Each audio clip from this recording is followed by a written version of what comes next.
Un cordial saludo a toda la comunidad universitaria, profesores, estudiantes, trabajadores y, por supuesto, toda la ciudadanía del departamento de Córdoba y del país. Como es costumbre, todos los domingos tenemos la oportunidad de leer la columna de opinión, columna que tiene como propósito generar insumos teóricos y conceptuales alrededor de los grandes temas y problemas de la vida local, nacional e internacional.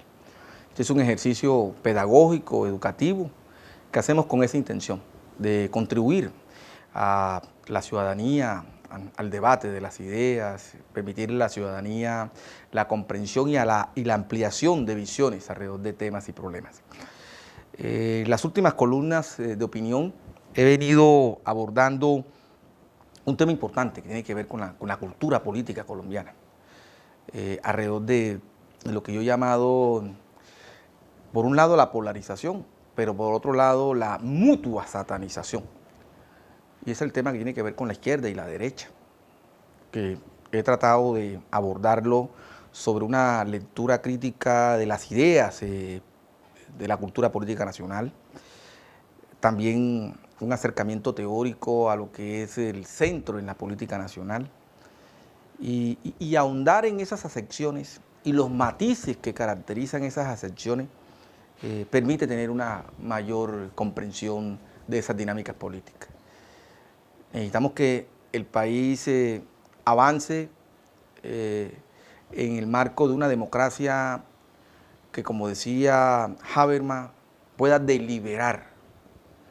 Y una democracia deliberativa es una democracia en la cual los ciudadanos discuten, deliberan sobre temas y problemas que tienen que ver con su vida, con las instituciones y cómo eso influye en el devenir de una sociedad. Colombia tiene que avanzar hacia allá. Colombia no puede seguir repitiendo las viejas disputas donde en el escenario político ya no nos vemos como opositores o contradictores legítimos, sino como enemigos. Creo que eso ha marcado mucho nuestra cultura política y ha determinado que seamos una sociedad violenta. Creo que ahí hay que seguir avanzando, allí hay que seguir haciendo un ejercicio educativo y un ejercicio pedagógico. Por ello es necesario seguir abordando estos temas. En ese sentido, hoy voy a reflexionar como resultado de lo anterior, del ejercicio que he venido haciendo, que ha sido un ejercicio, digamos, ilustrativo, un ejercicio con la pretensión de aportar. Como lo he dicho, no busco con ello defender posiciones inamovibles o una especie de dogmas o verdades absolutas, no. El ejercicio académico no consiste en eso. El ejercicio académico consiste precisamente en dar los insumos para la deliberación y que sean los ciudadanos en su autonomía y en su libertad quienes se formen sus propios criterios. De ahí entonces la importancia de tener visiones distintas que permitan la construcción de esos juicios. Hoy voy a hablar de un tema que tiene que ver con la agobiante ineptitud. ¿Sí? Cuando abordamos las acepciones izquierdas y derechas, me refería por qué se fracasa, digamos, cuando se defienden estos sistemas políticos. Y hay dos razones para entender eso, dentro de las muchas razones que pueden emerger. Una tiene que ver con la incompetencia de esos postulados ideológicos que se quedaron en la abstracción, y por otro lado la ineptitud de quienes ejercen el poder, es decir, de quienes gobiernan. Por eso me voy a referir en esta columna a la cual le coloqué el título de agobiante ineptitud. En reflexiones anteriores se abordó el tema relacionado con el devenir de la cultura política occidental, lo cual se hizo desde una mirada crítica para comprender las dinámicas y vivencias de la Colombia actual. Estudiar las acepciones de izquierda, derecha y centro implica un ejercicio interpretativo centrado en la historia de las ideas políticas. Esto con el fin de posibilitar su comprensión alrededor del debate político nacional.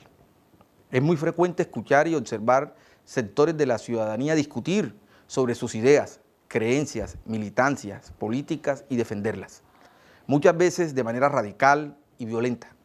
Confrontación que establece una relación no de opositores, sino de enemigos. Cabe decir que la cultura política en Colombia se construyó sobre esas disputas, con desenlaces violentos.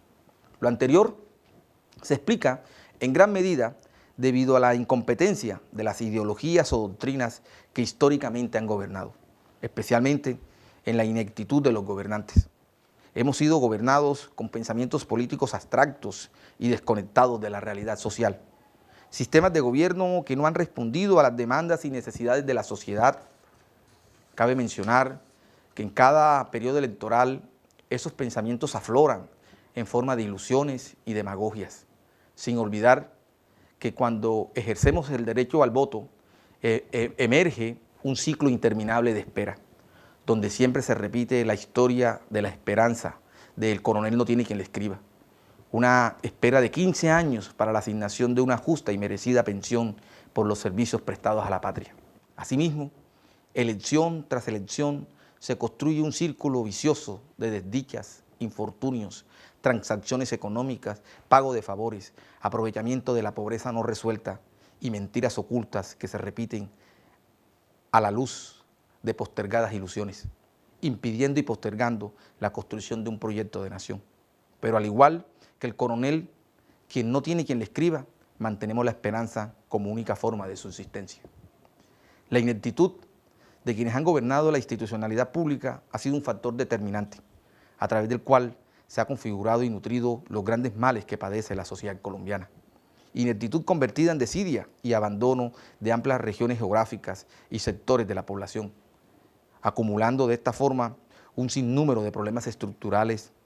Ineptitud expresada en gobiernos distantes que se comportan de manera autista ante las expresiones ciudadanas. Un Estado centralista, débil y ausente, reemplazado por distintas formas de paraestados que abusan y vulneran los básicos derechos fundamentales, lo que reduce a la democracia al solo ejercicio electoral, convirtiendo a la ciudadanía en clientela y al ejercicio de la libertad en mercancía. Esa inoperancia se traduce en pobreza y pauperización de la población, creando un Estado raquítico, frágil y débil, incapaz de garantizar el bien y la justicia social.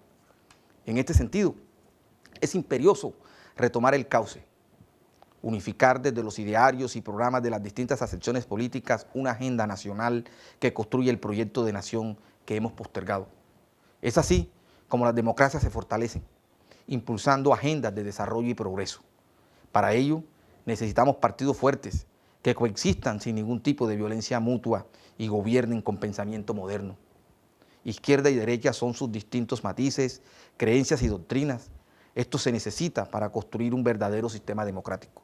Por ello, necesitamos dentro de la cultura política nacional aprender a convivir en medio de las diferencias.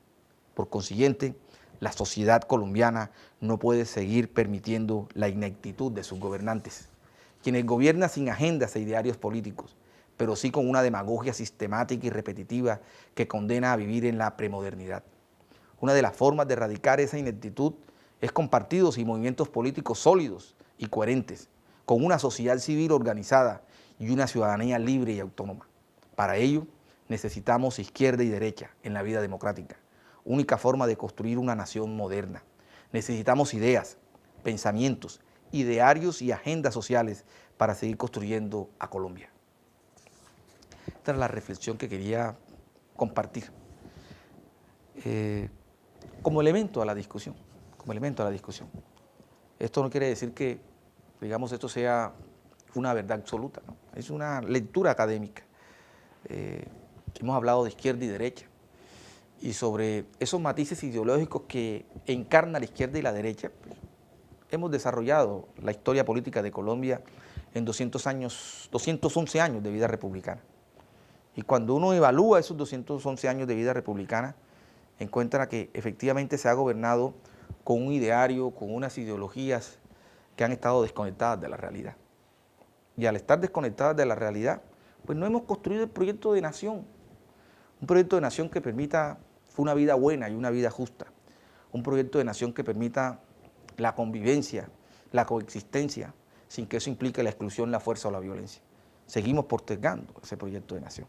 Pero esas ideas, esas creencias, esas ideologías con las cuales se ha gobernado el país está relacionada directamente con la ineptitud de quienes hemos gobernado. Y una lleva a la otra. Esa ineptitud está precisamente representada en esa incapacidad de poder materializar una agenda de desarrollo, de hacer posible esos idearios, de poder responder a las demandas y necesidades de la sociedad. Y eso ha hecho que el Estado sea débil, como lo he definido aquí, un Estado raquítico, frágil, incapaz de poder responder los más básicos derechos de la ciudadanía. Así que necesitamos fortalecer la democracia, y la democracia se fortalece con la participación ciudadana, como he definido, una participación libre y autónoma, con partidos sólidos que puedan llevar una agenda de desarrollo en función de lo que el país necesita. Esa ineptitud nos ha hecho daño, pero depende en gran medida de cómo la ciudadanía actúe y cómo la ciudadanía participa y cómo la ciudadanía decide. De allí la importancia del voto, como un factor de transformación importante, pero también como un elemento de fortalecimiento de la democracia.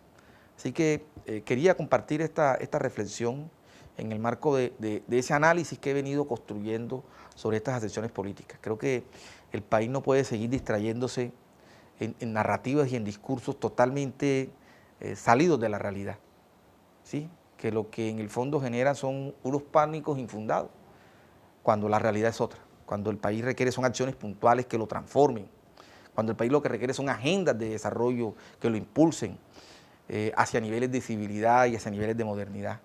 No hacernos creer el miedo de que pues otros nos vienen a colonizar, ¿no? O con narrativas de que aquí se van a construir modelos políticos que van a destruir todo lo que el país tiene, ¿no? Al contrario, creo que el país debe buscar el cauce natural, ¿sí? Y ese cauce natural tenemos que encontrarlo quienes tenemos responsabilidades y quienes han dirigido desde el direccionamiento político este país, ¿sí? Yo creo que esos temores y esas narrativas no hacen bien a la democracia, al contrario, le hacen daño a la democracia. De ahí entonces, pues el objetivo de esta columna de opinión, de poder generar ese diálogo con la ciudadanía, de poder dar estos insumos, de poder mostrar estas miradas que contribuyan a esa comprensión. Muchas gracias.